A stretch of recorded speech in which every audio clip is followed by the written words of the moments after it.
Hey, they're student revolutionaries. This one goes out to Zach.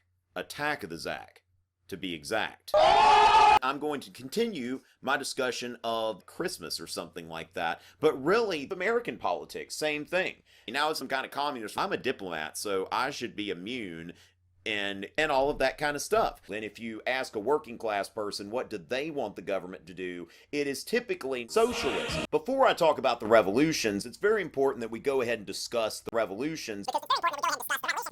What were those revolutions about? It's like blood and futility and Metternich and then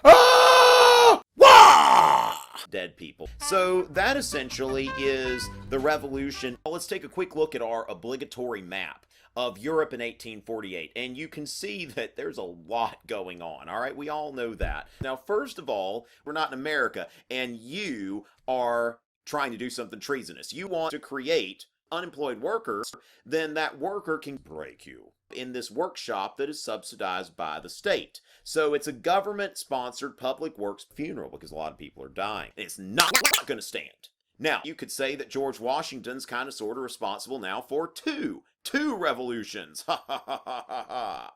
And the French were good at Where's Waldo. And uh-oh, I see that there is a tricolor, there's another tricolor, there's another one, and then look at that one. That is a red flag, okay?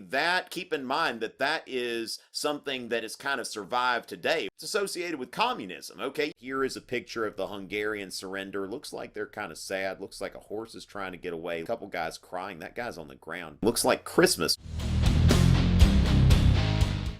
That didn't go so well.